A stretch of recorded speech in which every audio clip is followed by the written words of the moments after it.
शिवपुरी नाम के एक छोटे से गांव में अर्जुन नाम का युवक रहता था।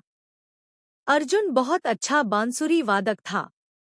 उसकी धुनें सुनकर लोग मंत्रमुग्ध हो जाते। लेकिन गांव में एक अजीब मान्यता थी। पुरानी हवेली के पास कभी बांसुरी मत बजाना, वरना कुछ अनहोनी हो जाएगी। अर्जुन को ऐसी बातों पर विश्वास नहीं था। एक दिन दोस्तों ने मजाक में चुनौती दे दी कि अगर उसमें हिम्मत है तो रात को हवेली के बाहर बैठकर बांसुरी बजाए। अर्जुन ने यह चुनौती स्वीकार कर ली। रात गहरी हो चुकी थी। आसमान में बादल छाए थे और हवेली वीरान सी खड़ी थी। अर्जुन ने साहस जुटाकर बांसुरी बजाना शुरू किया। उसकी धुनें चारों तरफ गूंज उठीं। लेकिन जैसे ही तीसरा सुर छेड़ा, हवेली के भीतर से अजीब सी आवाज आने लगी, मानो कोई उसी धुन को दोहरा रहा हो। पहले अर्जुन को लगा कि यह उसकी कल्पना है, परंतु जब बांसुरी की धुन और तेज और साफ सुनाई देने लगी, तो उसका खून जम गया। आवाज हवेली के भीतर से ही आ रही थी। डरते हुए भी उसने बांसुरी बजाना बंद नहीं किया। तभी हवेली का दरवाजा धीरे धीरे चर्र की आवाज के साथ खुला।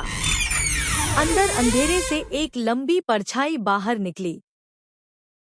उसका चेहरा दिखाई नहीं दे रहा था, लेकिन उसके हाथ में भी वही बांसुरी थी। वह परछाई अर्जुन के सामने आकर खड़ी हो गई और उसी की धुन बजाने लगी।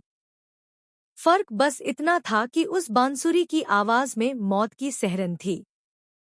अर्जुन का शरीर कांपने लगा। वह भागना चाहता था, लेकिन उसके पैर जमीन से चिपक गए थे। उस परछाई ने बजाना बंद किया और धीमी आवाज में बोली, सदियों पहले मैं भी इस गांव का बांसुरी वादक था। मैंने इसी हवेली में बजाने की गलती की थी। हवेली ने मेरी आत्मा को कैद कर लिया। अब तू भी यहाँ से कभी नहीं जा पाएगा। इतना कहकर उसने अपनी बांसुरी अर्जुन की ओर बढ़ाई।